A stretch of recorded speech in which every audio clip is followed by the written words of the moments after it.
I think we're all ready. Good evening and a warm welcome to yet another biography event. My name is Kai Bird and I am the director of the Leon Levy Center for Biography, a wholly unique institution hosted by the Graduate Center of the City University of New York and founded by Shelby White and the Leon Levy Foundation in the year 2007. I want to thank Shelby for her steadfast support to the Biography Center. It is her vision that makes this program possible. Please note that our next event will be yet another roundtable of this kind on next week, Wednesday, February 23rd at 6 p.m. to discuss how biographers choose their subjects. Judith Thurman, a wonderful biographer in her own right, will moderate this roundtable, and it will include Paul Auster, Stacy Schiff, and Martha Saxton. I think this will be a very special evening. Please mark your calendars and register for this free event on the Leon Levy website. But tonight we are here for a quite exceptional roundtable discussion devoted to the life and work of Janet Malcolm. Michael Greenberg will moderate this Zoom roundtable of panelists who include Jean Strouse, Katie Roiphe, and Benjamin Taylor. These are all very distinguished writers. Briefly, Michael Greenberg's 2008 memoir, Hurry Down Sunshine, has been translated into no less than 18 languages and was named the best book of the year by Time Magazine, Library Journal, and Amazon. A collection of essays, Beg, Borrow, Steal, A Writer's Life, was published in 2009. He teaches writing in the MFA program at Columbia University and is a frequent contributor to the New York Review of Books. Jean Strouse is the author of Morgan, American Financier, and Alice James, a biography, which won the Bancroft Prize in American History. She served as director of the Coleman Center for Scholars and Writers at the New York Public Library from 2003 until 2017. Her new book about John Singer Sargent's 12 portraits of the London art dealer, Asher Wertheimer, and his family will be published in the year 2022, this year, or maybe next year, 2023. Katie Roiphe is the director of the Cultural Reporting and Criticism program at New York University. She is the author of The Power Notebooks, The Violet Hour, In Praise of Messy Lives, and Uncommon Arrangements, among other books. Benjamin Taylor's memoir, Here We Are, appeared from Penguin Books in 2020. His previous memoir, The Hue and Cry at Our House, received the 2018 Los Angeles Times Christopher Isherwood Prize and was named the New York Times Editor's Choice. He is also the author of Proust, The Search, and Naples Declared, A Walk Around the Bay. He's the author also of 2 novels, Tales Out of School and The Book of Getting Even. Taylor's Bright Medusas, A Life of Willa Cather, is scheduled to appear from Viking Press in 2023. Please look for all these books online at bookshops.org, a site that will lead you to your local independent bookstore. Michael Greenberg will now guide the conversation among our panelists for about 50 minutes, and then we'll take questions from our virtual audience. Please click on the chat box below to type in your questions, and Michael will be sure to get to as many as he can. We will try to end this program after about an hour, maybe an hour and 15 minutes, because we've got a roundtable with more than 2 people on it. So we want to make sure that everyone has a chance to participate at length. Again, thanks to the Leon Levy Foundation for funding this and all our other events. Michael Greenberg, I now turn the rest of this evening's event over to you. Thank you. Thank you, Kai. Well, it's a testament to the open-mindedness of the Center for Biography, which lends crucial support to writers of biography, to host a discussion of the views of a writer who deeply distrusted biography. And I suppose those are some of the things that we'll be talking about. That writer was, of course, Janet Malcolm. And just quickly talk about Janet, just very quickly. She wrote at least 10 books that I know of, scores of profiles, and her books include The Silent Woman about Sylvia Plath and Ted Hughes, which is where her most definitive views about biography appear. In the Freud archives about the fishbowl world of psychoanalysis, and The Journalist and the Murderer about how writers seduce and mislead their subjects in order to get what they want from them, and how their nervous, helpful, eager to please subjects reveal more than they should in the process. She used Chekhov-like observations about her subjects, and often her observations were every bit as sharp as Chekhov's, and mixed these with plain facts, explication, analysis, and original ideas in a way that set her journalism apart from every other practitioner of her generation. She wasn't interested in the official story, whatever it might be, the received version of people and events, but rather the story marked by people's contradictory motives, confused allegiances, and hidden drives. Hidden drives were a big one. As one reviewer pointed out, I think this reviewer was Joyce Carol Oates, writing about reviewing one of Janet's books. Malcolm is such a good writer that she allows the reader to form conclusions that may be quite different from those she herself argues. I think that's true. She changed the way we read, and for many of us, the way we write nonfiction. She made us aware of our disreputable motives. She taught us that when we write, as often as not, we are wearing a mask to hide our own opportunism, attractions, judgments, and drives. Her views on biography were especially trenchant, delivered like a hard left hook to the jaws of biographers and the whole project of telling a person's life. In The Silent Woman, she called biography, quote, the medium through which the remaining secrets of the famous dead are taken from them and dumped out in full view of the world. She likened biographers at work to the professional burglar, breaking into a house, rifling through certain drawers that they have good reason to think contain the jewelry and money, and triumphantly bearing the loot away. Now, to ask the panelists, as writers who have worked in one way or another as biographers or in the realm of biography, I wonder how you respond to this.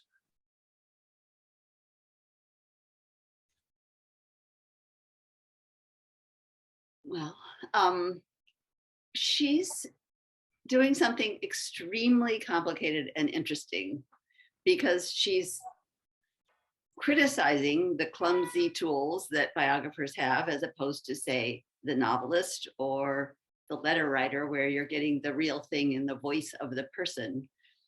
And yet at the same time, she's doing a very elegant form of biographical writing herself, as she takes apart she's interested in the story of the story, and in unpacking how the writer of the story, in this case biographer, gets to it, and why, and in this very, very intricate, complicated performance, I think, of her own, which is brilliant, she puts herself in and talks about her own motives to some extent. I mean, we could really talk about The Silent Woman all night long. It's such a central channel of all the things that she's thinking about and all the things that she does. Yes, she's very hostile to it, and yet she's also such a brilliant writer, and she's doing biographical portraits herself all the time, which are absolutely brilliant. So that's not exactly an answer, but it might start us off. I agree. I mean, I think that there's something that Jean's referencing. There's something so inherent in her project that just at the same time as she's critiquing all these flawed moral issues and all kinds of motives people have, she is holding out this kind of possibility of approaching, never getting to, but approaching the truth of someone's life. So that I think if we read The Silent Woman, we do kind of feel that she is creating this incredible portrait, or in her work on Bloomsbury. I mean, she's done tons of biographical writing. And I think that the idea, her idea, which is so intriguing, that we can never actually capture someone's life, but how close can we come? And I think that for those of us who love her work, we feel that she comes closer than anyone else often, that there's a way in which, by acknowledging all these kind of dirty things that are going on and the construction of the story, she is in a way offering the possibility, this kind of really intriguing possibility. So I feel like she's actually inspiring to me in my biographical work. And I think to other people, I don't think it's a condemnation of biography, but almost a kind of rigorous romantic vision of biography. It's Janet, the epistemologist, that has always interested me most. She is fascinated by the way in which the particulars of experience, the data, are transformed when a narrative is imposed on them, a narrative or plot.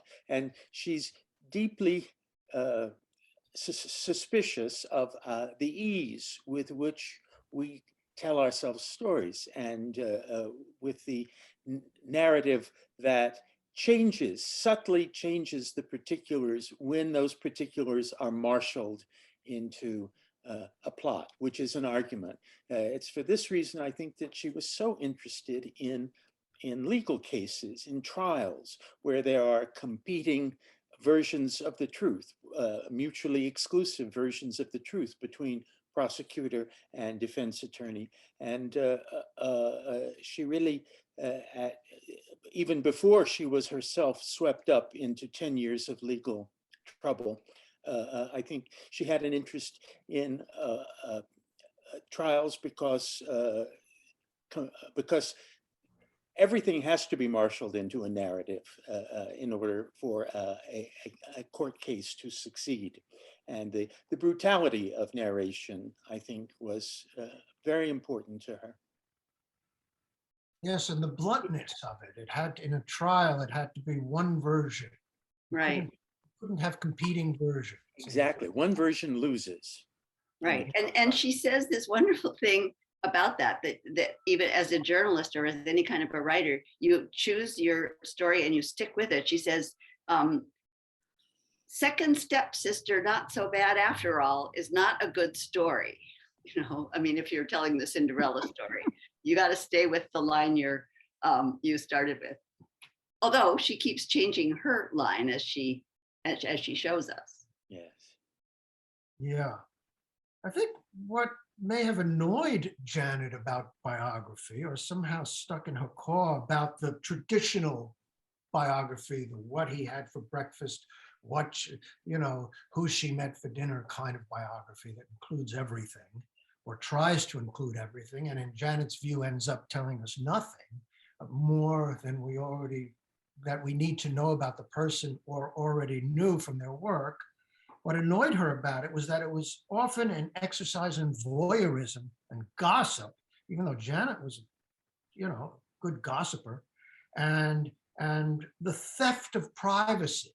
I think it was the privacy issue that bothered her the most about biography, because it dressed itself up and was made respectable, in her words, by a veneer of scholarship, giving the enterprise, as she called it, an appearance of bank-like blandness and solidity, when really, end of her quote, when really she felt it was simply people talking stuff, talking crap about other people, about their old friends or whatever, and settling scores and how this really tells you about him. So she really rejected that aspect of biography, and it annoyed her that it was treated as scholarship, which I think was maybe a little hard on her part. And I wonder, is biography scholarship?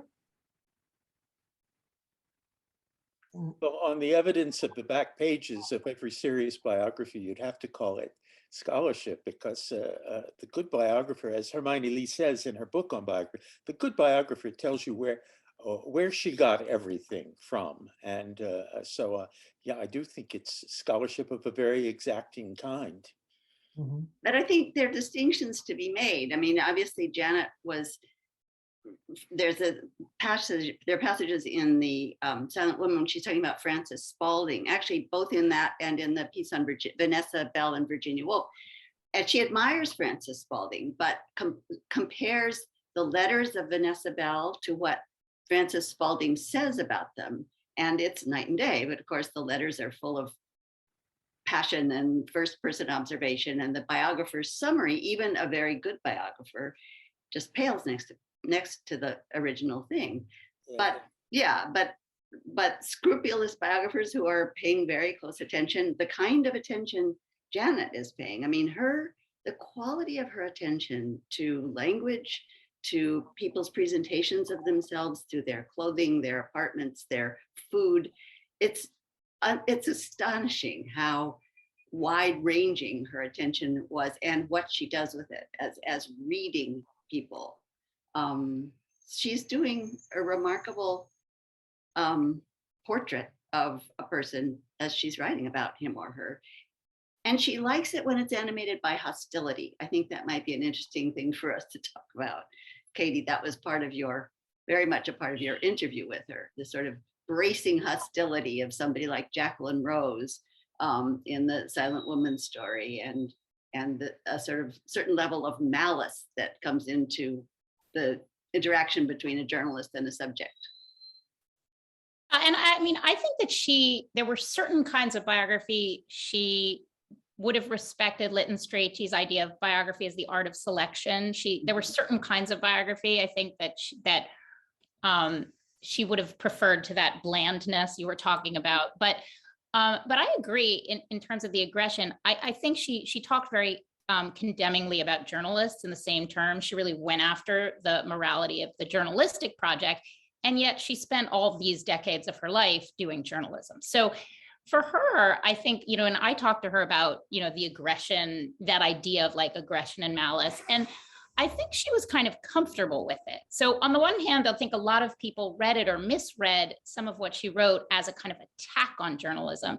And it is an attack on journalism, but to me, it was sort of an attack combined with respect. Like her attitude towards, she would use words like brutal, frankness sometimes. And I remember she used this word in my interview, and she was using brutal, obviously, as a positive, and it was clear to me, like she meant brutal as a good thing. And she viewed, I think she has mixed feelings. She has a profound ambivalence, and she's not condemning the project of biography, nor is she condemning the project of journalism. She's saying we need to understand, live with, and see how these forces animate our work and move forward with that knowledge. Like, I don't think it's as much of an attack as people tend to interpret it. And she never attacked good autobiography. That she was very much at home with. I remember one evening she was talking about Edmund Goss's Father and Son, a book that she loved. That kind of thing, like letters, had an authenticity that she felt biography could rarely approach. Mm-hmm. Yes, well, she loved autobiographies. Always the writer's words about him or herself were always the final word to her, and they could be examined, they could be analyzed. The best form of she preferred books of letters to biography. Mm-hmm. And even though she acknowledged that the letter writer performs his persona or her persona, but Janet preferred to examine the writer's own words about themselves to what she considered the impossible attempt of finding out who the writer really is. That she considered that an impossible pursuit, to find out who someone really is, who the native self was, and that was the last, bastion of the unknown, and usually even unknown to the person. Which goes with her interest in psychoanalysis. Yes, very much so. So do you, well, and so I'm wondering if you agree that the main objective of the biographer should be to examine an artist, the biographer of artists and writers, let's say, keep it to that, not political figures. Do you agree that the main objective of the biographer should be to examine an artist's work and to use biographical material only insofar as it helps to shed light on it? That sounds like a formula for critical biography, but not for other kinds of biography. When you're writing about a great writer, my own current project is Willa Cather, a very great writer, and you end up understanding the work in terms of the life and the life in terms of the work, and the good biographer moves seamlessly between those two poles of life and work, so that the whole thing becomes one story, but always on the understanding that the most important, the capital fact of the life was the work. And what these people tended mostly to do was sit in a room alone, writing. Cather did not have an adventurous life. The adventure was in her writing, and so you're obliged to do something rather different from what literary criticism tries to do. Literary criticism just tries to understand the work, but to understand the work in terms of the life and the life in terms of the work is the more complex obligation of the biographer, I think. And I would guess in the case of Cather, there are very few, if any, people alive still that you could have access to. Oh no, there's no one to interview. No one. So how does one deal with that? I mean, how does one deal with the lack of primary sources? Letters become all important. Yeah, letters. And she was an eager letter writer, so that's fortunate. But, I mentioned Cather in part because it's my project, but also because Janet loved Willa Cather. She liked Edith Wharton, but she said to me, Willa Cather was the greatest woman prose writer America has produced. Yes. So any other thoughts about biography as shedding light on an artist's work, other than and that being the primary sort of reason why it should exist? Well, I'm not sure we can make rules like that. I don't know. I want to back up for a second, because I don't think we should. I mean, what Janet said about journalism, which got her into so much trouble, is not unlike what she says about biography. And she said every journalist who is not too stupid or too full of himself to notice what is going on knows that what he does is morally indefensible. And that's quite a statement. And it made journalists furious at her. And I think she thinks the same thing about biography. In fact, a little way into The Silent Woman, she's talking about Olwen Hughes, the sister of Ted Hughes. And she talks about the journalist whose talons are closing around her cannot but be stirred by Olwen's fierce loyalty to her brother Ted. And then a little bit later on, when Anne Stevenson publishes a book about Plath, she says, I decided to become a player. I look at my cards and call the bet. So she's putting herself in this story, showing us her talons, Talons, as well as her talents, because her passages of writing in this book are just extraordinarily brilliant. But I think that's what she wants to look at, this process. And she often says, you know, we wouldn't, about the transgressive nature of biography, none of us wants this to happen to us, which I can't help wondering. I mean, it's sympathy with the people who are being examined against their will often, but I've gone very far away from your question about what's legitimate for biography, but I'm still totally, I've been reading Janet for 3 or 4 days and I'm completely bewitched by the questions her own work raises. Yeah, I think you're absolutely right about her, about the fact that she is in a way a supreme biographer. And also, even though she's excoriating biography for reasons that are interesting, I'm not sure why exactly, other than the privacy issue and the fact that the dead can't sue, as she would say. The families are left with these, this messiness that they wanted to be public, et cetera, all the normal objections. Also, her famous comment, her most quoted comment, the one that you just the one that you just quoted from the journalist and the murderer about, anyone who isn't too full of himself, et cetera, knows that what we do is indefensible, was really a criticism of herself. Yes. Talking about herself. And what she considered her grubby pursuit of other people's lives. And so she was dealing with her own ethical thing, and I think she was wrongly interpreted as attacking the profession of journalism. Yeah, and I mean, I think other people have made, as she's pointed out in her Paris Review interview with me, she points out she's not the only person to have made those kinds of statements. Joan Didion, for one, has talked about that. Yeah. And I think it is important. I do feel like there's certain parts of her reputation where she is misunderstood. And I do think that what Jean was saying, she was that element in which she was attacking her own aggression and critiquing herself, and that she was comfortable with that aggression as part of this project. It wasn't like to her, this kind of moral condemnation of the whole idea of journalism that we should not do it. I mean, obviously she pursued it. So I feel like the idea that she was kind of putting herself up, but people kind of respond in a very prickly way, many journalists do, to Malcolm. And I think that idea that she was condemning other people, or the idea that she thought she was better than other people, there was some kind of resentment toward her, along with the obvious admiration, envy, respect, and everything else that was mixed into it. But I think it grieved her, frankly, as a person, that her reputation, that she was such a fraught figure.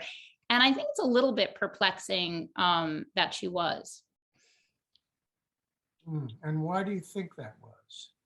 Well, actually, I've started to have a theory. I won't go on at great length, but I read the David Sally essay about her. He was one of her subjects, and he talks about how she was perceived as cold and how she wasn't cold as a person. We most of us knew her. She wasn't cold.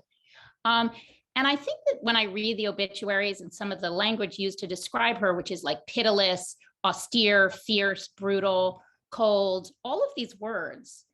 And to me, I think there was a little bit of, I just wrote a new introduction to her interviews, and I talked about this. I think it's a little bit gendered, and I'm not one to say that kind of thing easily, but I think that there is a sexist element to what would we say about a man who did this kind of work, and would we call that person this kind of very psychoanalytic, interpretive, kind of examining of aggression? Would we be so quick to view them as pitiless, brutal, fierce, and all of these words?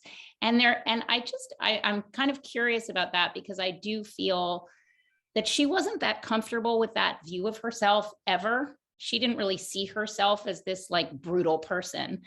And I've kind of seen some of her discomfort with it. And I'm interested in whether you all think there was potentially a gendered element to this reputation she now has in our field.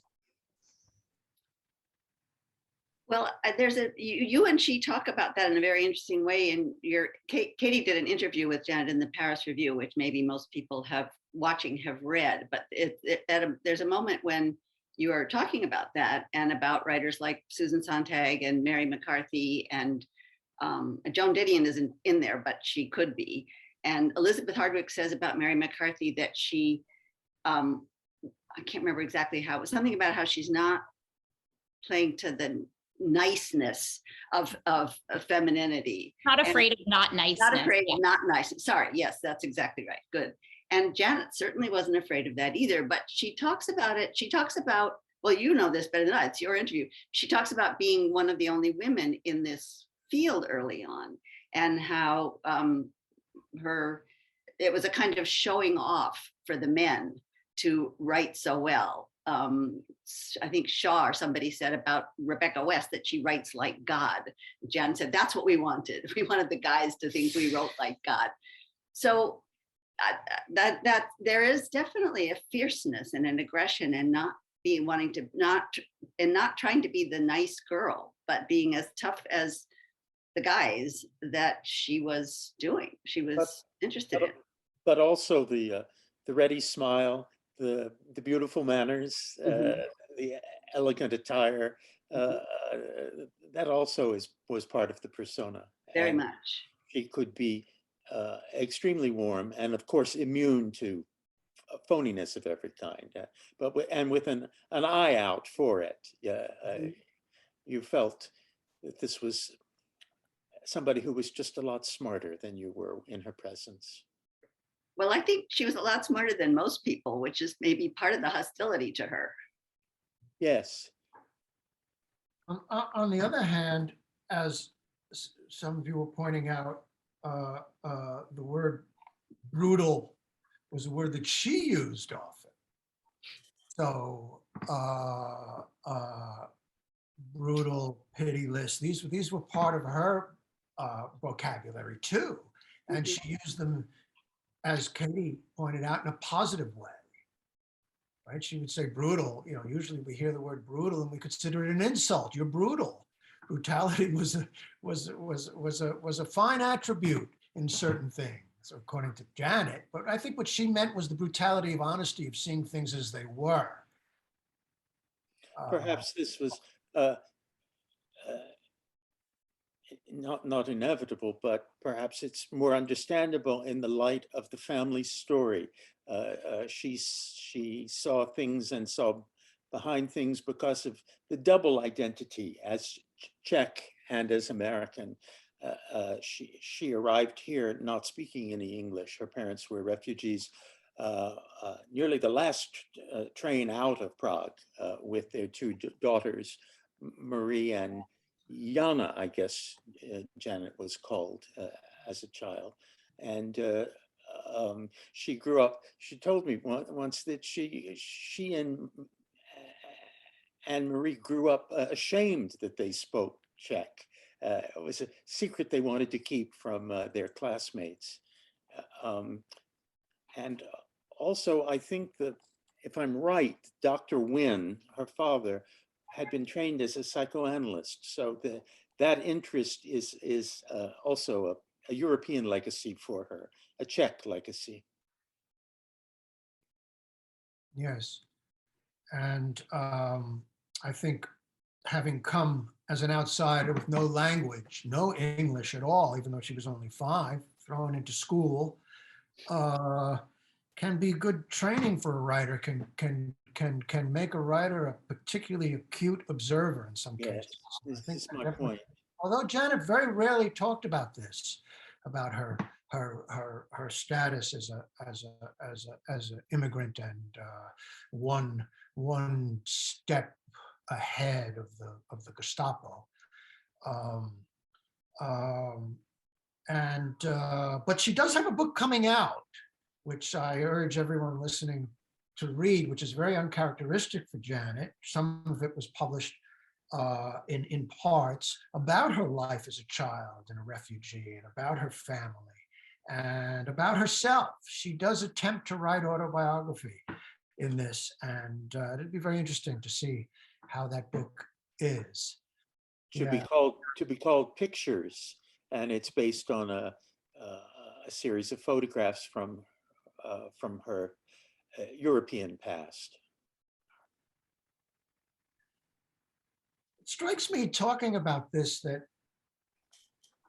a journalist like Janet actually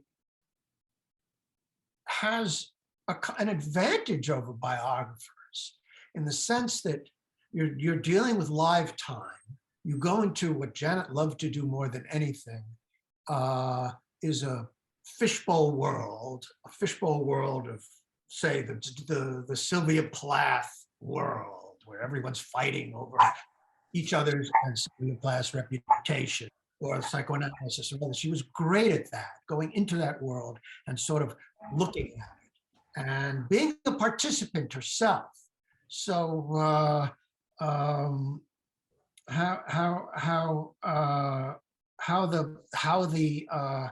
the status of the participant that the journalist can be, and which she embraced, not a catalyst, but a participant, and she acknowledged her participatory position.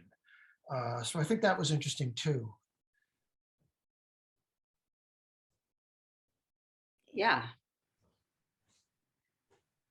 I wonder, are there questions from the audience?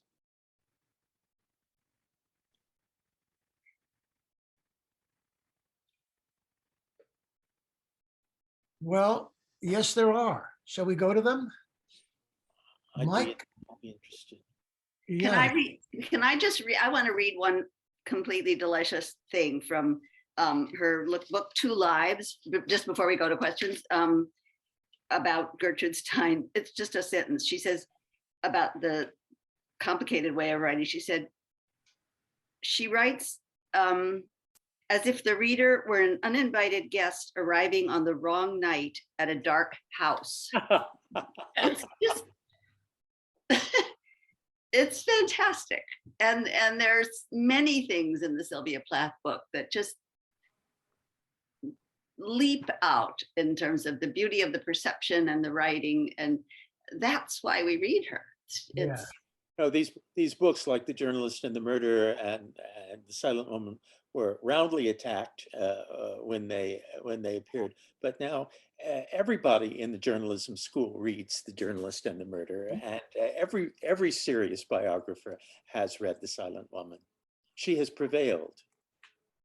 Well, and that's what's so interesting about her role, because she's, on the one hand, she's kind of this like enfant terrible, and on the other hand, she's such an established figure. I mean, really every freshman journalism student at NYU is reading these books. And so all of her ideas and methods and kind of her concept of what journalism is has been so absorbed into the mainstream. And yet there's still somehow this idea. She called herself in my interview, oh, was it in my interview? I think it was. Somewhere she calls herself a fallen woman of journalism. Exactly. Is that not in my interview? That's somewhere else. It's in The Journalist and the Murderer. I will always be the fallen woman. She will always, right, she says that. And so that idea, which I think she repeated a couple of times, but somehow that idea that she's a rebel, but she's also such a part of what journalism is now.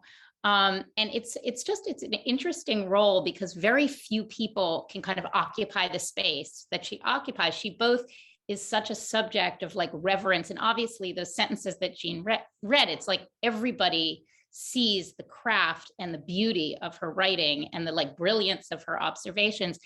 And yet some people, I can think of tons of journalists I know who are just extremely kind of bothered by her or distressed by her or like unsettled by her.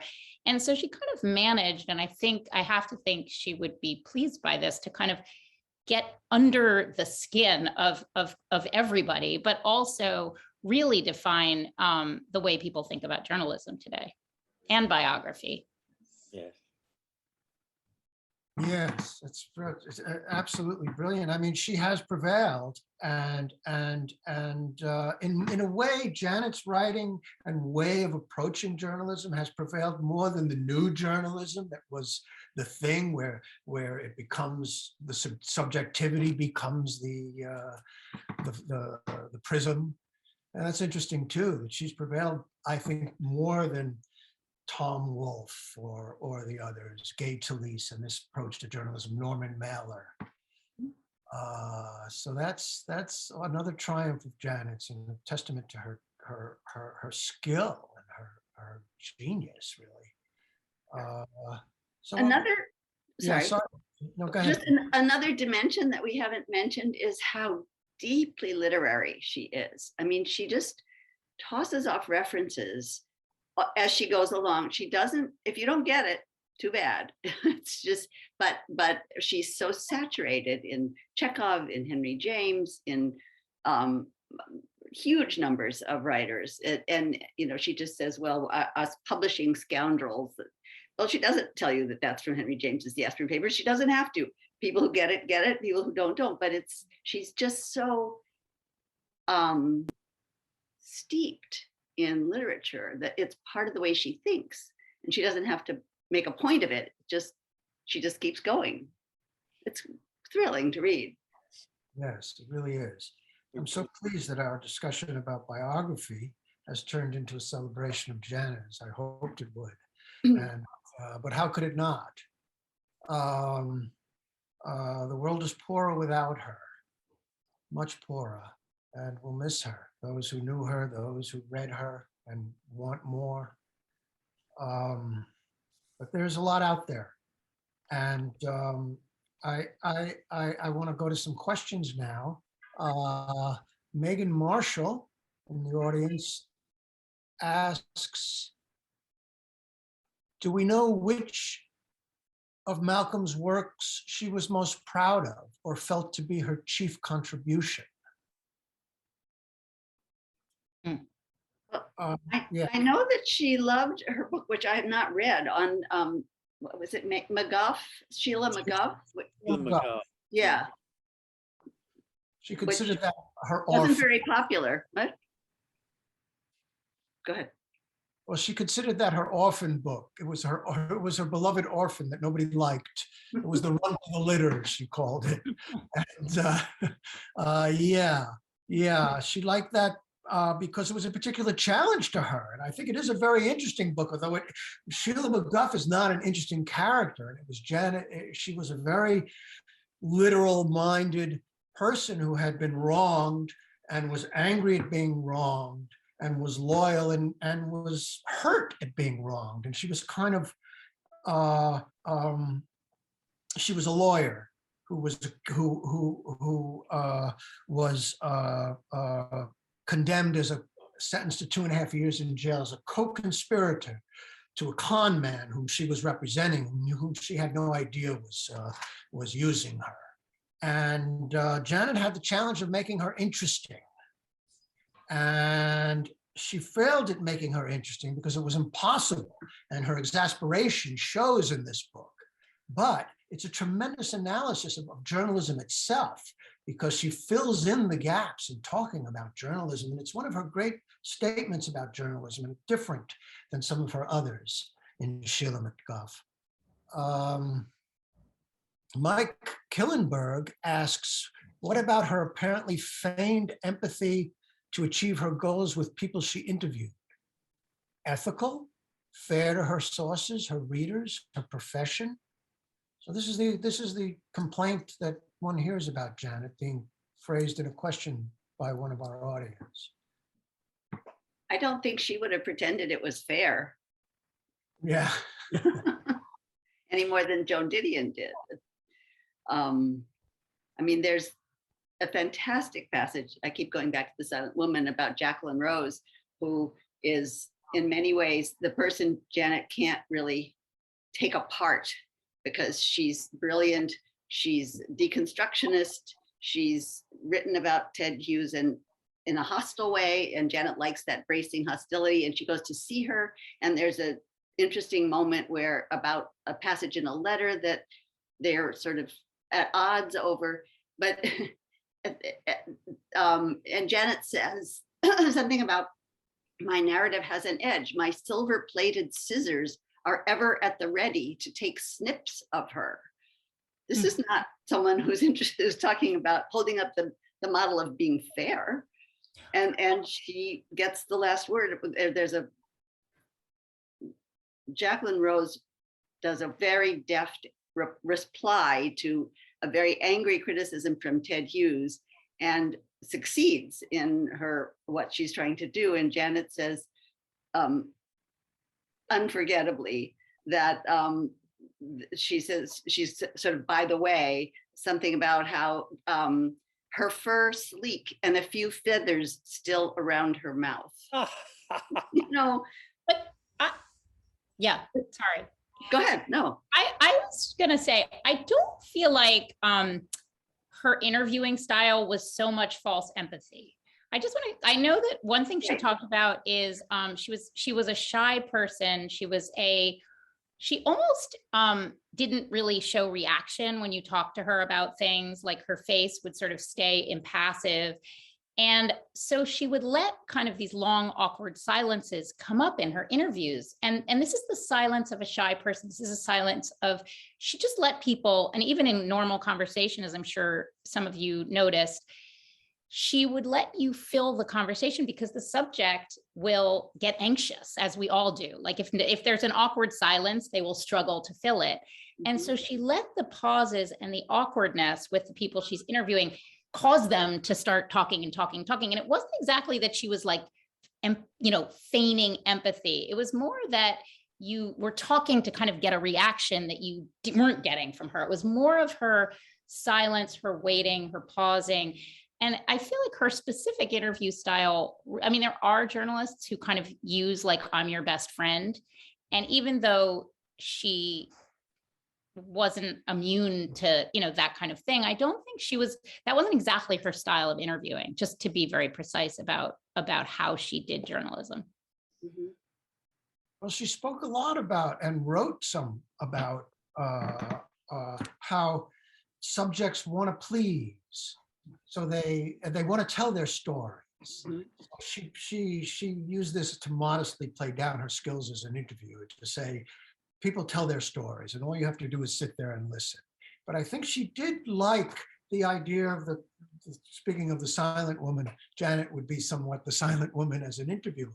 And She was. Yeah. And I mean, I really remember like going to lunch with her and thinking I'm not going to tell her this one story. And like by the end, I would have definitely told her, because there was just this need to like speak in these spaces, I think, that she brought out in people. She once told me, I had somebody who was willing to talk to me off the record about a very delicate subject. And she said, you have to say to him, I don't want to hear what you have to say off the record.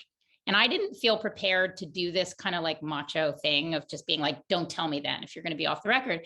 But her point was, if he wants to talk, he'll talk. She had great faith in people's desire, the way that they will come to you. And she was, that kind of person. She would let the person come to her. And she was right, because I think this person would have spoken to me on the record if I had taken that stance, which unfortunately I didn't have the courage to do. Yeah, that's also she's sort of talking a lot about people's fingerprints. They want to talk to you, they want to tell you their story. Nobody ever tells a secret to just one person. That who people are leaks out of them all the time in all kinds of ways, and she's observing that and writing it down. Yeah. I mean, like when she's watching that famous thing of in Girl of the Zeitgeist, she's watching the cutting of tomatoes, and like what that means, what she can take from that scene is so much about someone's personality. Yeah. I think the ethical part of the previous question, the question of whether it's ethical, I think Janet addressed that head on constantly, and especially in The Journalist and the Murderer. Morally indefensible. Yeah, morally indefensible. So she's not claiming ethics or fairness.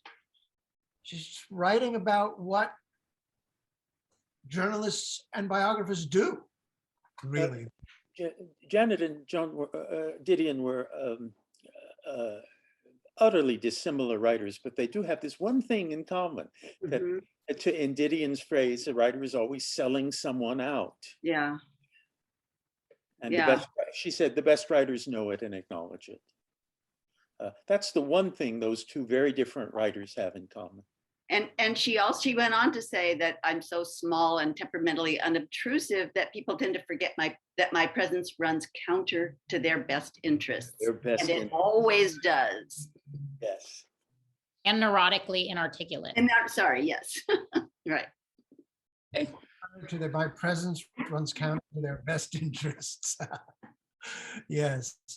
Here's another question, which I think is an interesting question. Don't you feel that Malcolm also used fictional techniques, especially in A Silent Woman? Yes, absolutely. Yeah. And used them brilliantly. Yes.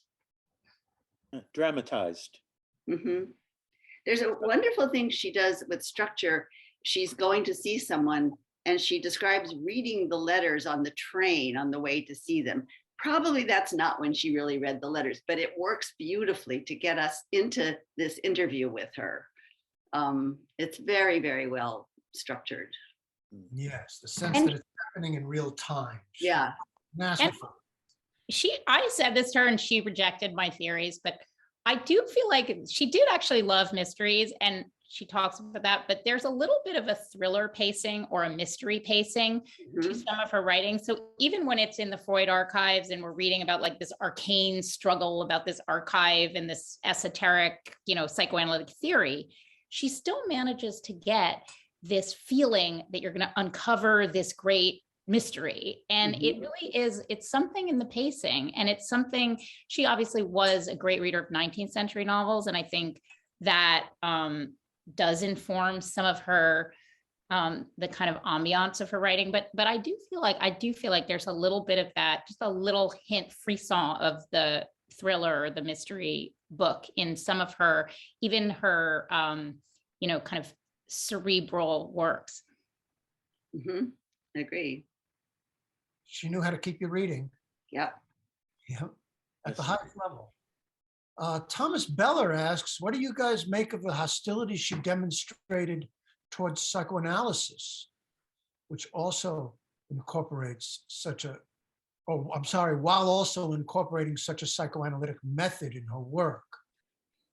Well, it's funny. She told me in my Paris Review interview that she was not influenced by psychoanalysis in her work. And it's one of those moments where I wanted to follow up, but I was thwarted by that. She kind of shut down certain lines of inquiry in my interview. But one of my students said about her work, an undergrad, she's like a psychoanalyst freed from the need to heal people, which I kind of loved. So she's a little bit like a psychoanalyst freed from the need to heal people. But I do feel like she was influenced by it. I'm not sure she was hostile. I don't know if she had a complicated relation, but I think in the Freud archives, it's not hostile to, I don't really read it as hostile to psychoanalysis. It's a complicated relation though. It's really complicated in the Impossible Profession as well. She picks someone to profile for the whole length of a book who's a really flawed, complicated, difficult person. So if you are totally a fan of psychoanalysis, you wouldn't pick that guy, but it enables her to take apart the whole endeavor in a really interesting way. And Jean, as I remember that book, The Impossible Profession, there's also an exemplary psychoanalyst named Dr. Stone that is the kind of counterpoint to the main protagonist. I think she loved her father a good deal, and this was an inheritance from him. And her explanations of psychoanalytic theory in that book are better than almost anyone's. I mean, she is steeped in it. She's very, very adept at translating the ideas out for people who aren't steeped in it. So it's just, it's like almost everything she does. It's very, very complex what her own relationship to it is. And I think she thought the successful upshot of psychoanalysis was when the patient had not replaced one story of childhood with another, but had learned to live without storytelling.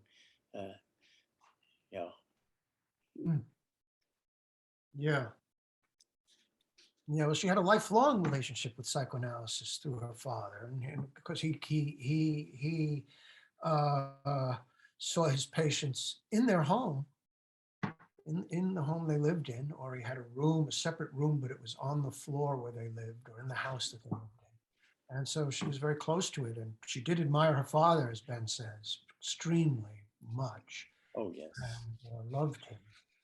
And it also had a career as a collagist. And for some of her collages, she would use her father's notes about his patients. them in with other things. And they're In really quite- Czech, so we couldn't read them. Mm. Oh, yeah, I guess so. um, now, let's see, we'll go to another question. Brad Fravor asks, I think that I remember reading, maybe in Katie's Paris Review interview, that Malcolm herself thought the Iphigenia in Forest Hills was her best book. I think she said that too, or she, maybe not her best, but I think she did say that. I think she said that because it was her most recent book. I think it was her most recent. I think it was that. I think that was the one that she wanted to talk about. And I think she was caught up with her most recent project. Yeah. I guess as we all are, but. Yeah, sure. Yeah. But, you know, she had conflicting allegiances. Her narration and her sympathies and the way she was writing were particularly conflicted in that book in a way that they weren't in any other, I think. Because What's the heroine's name? Mazeltov? Yeah, Borokova. Yeah, yes.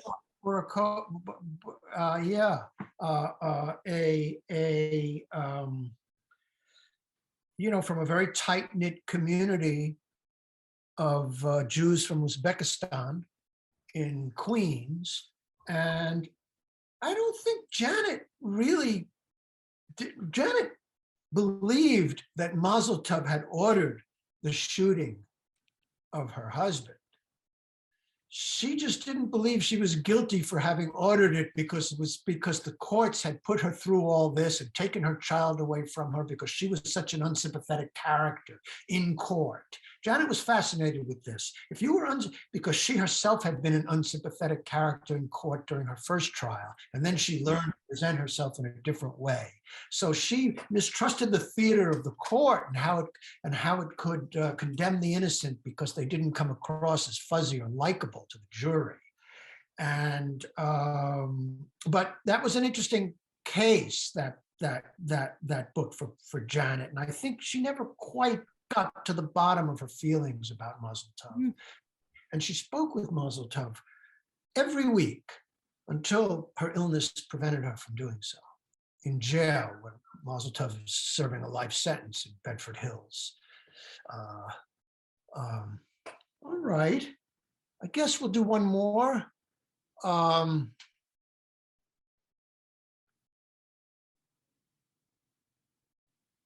here's one.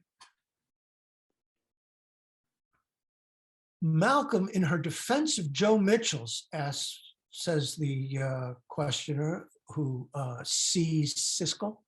Malcolm, in her defense of Joe Mitchell, says few have gone as far in bending actuality in his artistic will, not because we are more virtuous, but because we are less talented. Can you talk about what Mitchell did versus Malcolm's approach, which is turn on herself and her own process? Well, the question is a bit convoluted. The questioner then, I think that Malcolm's interest in Joseph Mitchell is certainly, and her admiration for Joseph Mitchell is a very interesting subject that the questioner brings up. And she also asks, how much can we trust her self-description, given that she said autobiography is the art of choosing what you want the world to know about you? Yes, that's I used to think of autobiography as a way of saying this is what it has felt like to be me. But that I was disillusioned from that view by Janet's definition of autobiography as writing what you want the world to know about you. It's rather a hard verdict on the autobiographer, because it suggests that the autobiographer is leaving things out in order to make him look better. But the real, I mean, when an autobiography succeeds in the way the Edmund Goss Father and Son succeeds, it's because candor has prevailed, because there's an endless candor to the autobiographer. Yes, I think the same is true of diaries in a way. People often, you think, oh, well, the diary, that's the real thing. That's the hardcore of what's really, Not at all. It's what people chose to write down for somebody else maybe to read in how they wanted to be seen. Yes. But I think that this gets us back to the question of Janet's own construction of herself in these pieces, because she's telling us that she's got her silver-plated scissors out for Jacqueline Rose and is waiting to take snips of her, but she's absolutely deliberately saying that. It's part of a very complicated presentation of herself and this process. She's not turning a video camera on and just showing us. She's shaping how we perceive her perceiving Jacqueline Rose. It's just, there are layers and layers of, I can't call it reality because she hated that word, but of interaction that makes it hard to see. Well, and even her reluctance to do the kind of ordinary thing of being interviewed, which most writers of her kind of, standing would be willing to permit themselves to be. And just her struggle, her like horror of the idea of like spontaneously being captured, by someone else's recording saying something. She just could not get comfortable with that idea. And so she agreed to do my interview. I know some of you know this, but she agreed to do my interview only in writing by email and very editing. She even edited my questions, which, she kind of really edited a lot. But the idea, we once did a kind of staged interview in which she insisted that we read our answers, like as if we were in a play, because she really was terrified of that idea that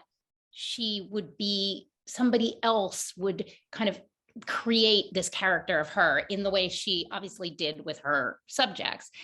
And I think, it does speak to the idea of how much she wanted to control that self and how important it was to her. She said she wasn't good at interviews. That was sort of her thing, she said, but she obviously, as one of the most articulate people on the planet, would have been good at interviews, or as good as anybody, but she just wasn't comfortable with that kind of idea of herself being out in the world in ways she couldn't control. Yeah, she didn't like anyone else having the silver snippers.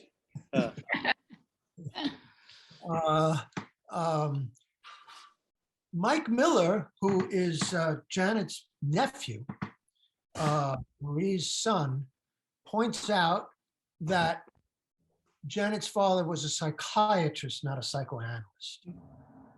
Good point. Yeah. And I think it's interesting in talking about autobiography and how someone describes oneself.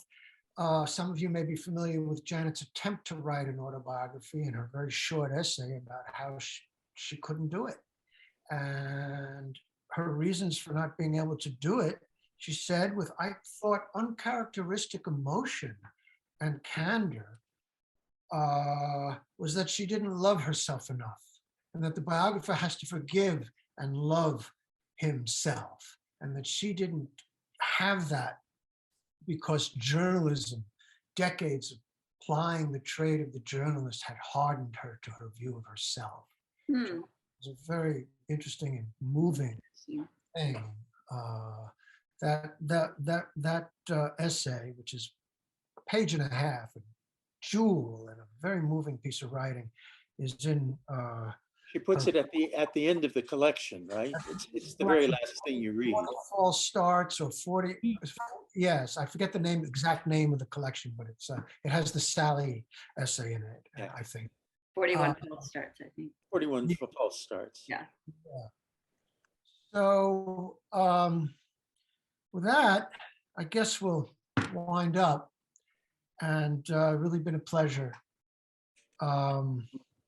So my thanks to the panelists, to Kai Bird and the Leon Levy Center, and to Shelby Wright for her generous sponsorship of this event. So thank you all for attending. Thank you to the panelists for your brilliance. Thank you, dear Thank you. Thank you. Yeah. Really fun. Yeah. Really fun. We had a good time. Bye. So long, everyone. Bye. Hello. Bye.